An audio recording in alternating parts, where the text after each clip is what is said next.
Our distinguished guests, our members, our ladies and gentlemen, good morning. Can I have some feedback? Make sure that you guys are awake. Good morning. Yeah. Thank you. Thank you. Because I think it's hard for people to wake up so early on Saturday morning to come here, because today is not a work day, and you spend your time, you spend your money to come here. But I can guarantee you that the time you spend, the money you spend are worthwhile.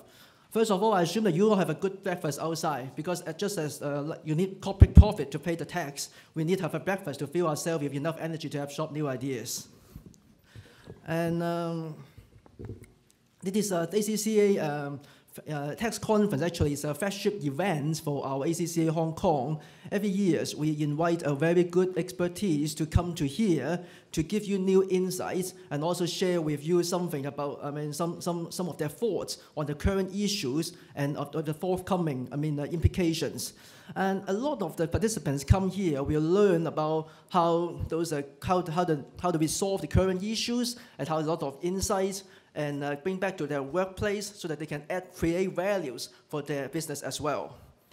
As an accountant, all of us, I think we know that this year is a very challenging year. That's why we need more and more new ideas to help us to weather this storm.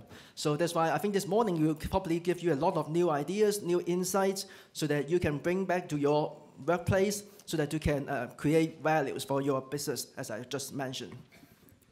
And as said, there's always challenge and also opportunities. As we topic this morning has mentioned, the central government has introduced a new One Belt, One Road initiative that with Hong Kong's role as a super connector well defined. This gives us opportunities for Hong Kong as well. If we can grasp this opportunity really well, I think this can fuel our future growth and can have us the long-term growth sustainable in the future as well. At the same time, together with those opportunities, there's also challenges. A lot of countries, Hong Kong and China and our trading partner, next year, this year actually, we start to implement a lot of rules that will try to reduce the base erosion and the profit shiftings. So it's more challenging that we have to prepare for that. Last year, the G20 leaders have come together to commit to the BEPS project. Under this BEPS project, basically it will reduce those gaps in the current international tax rules. That they will reduce those loopholes. A lot of corporates have transferred their profits from their own jurisdiction to somewhere to some there's no tax or even very low tax jurisdiction that they have no activities at all. So the new BEPS project will try to attack this. We probably, based on the recent survey, the tax revenue loss from those BEPS areas around $100 million to $240 million, which account for about 4 to 5% of the total tax revenue. So it's a huge number.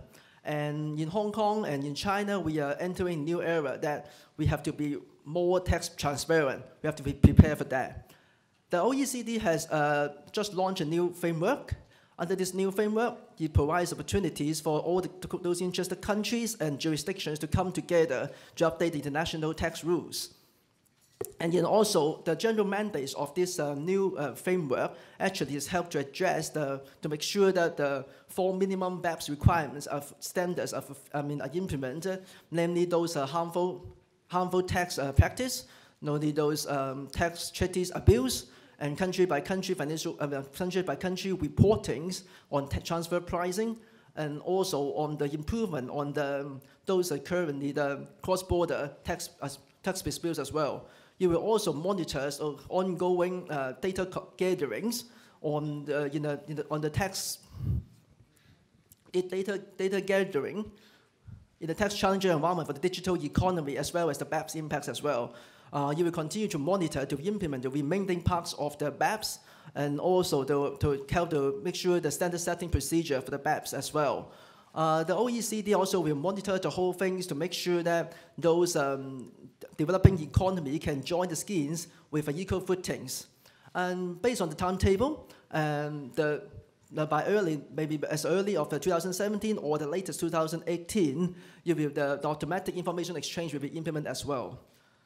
Today we have honored to have very heavyweight speaker here today. Actually, they all have some special meaning to me. The first one is Mr. Brian Chu, the Deputy Commissioner of the Inland Revenue and Technical Area.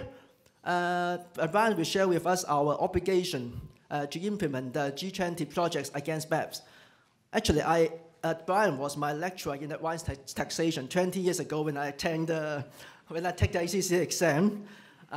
What Brian tried to do at that time is to educate the future accountant. At that time, I'm a future accountant. To educate the future accountants not to do any those tax avoidance schemes and become a good taxpayer. I hope I really honor what you want me to do these 20 years as a good taxpayer. Another heavyweight speaker is Michael Neski, Special Advisor at KPMG. I think at that time also the paper 11, I read his book on the stamp duty, helped me to pass the exam as well. and as Michael will share with us those BEPS implications on business in Hong Kong as well. And the last section of today will be a bunch of the team of expert speakers will share with us on the Hong Kong's role in the One Belt One Road in this new BEPS era. So I think it's tough for me, for the non-tax person, to talk about on tax topics. So I think I will close my speech here. I hope you all have a good, enjoyable morning, and God bless you all. Thank you. Thank you, Arthur. Please be seated.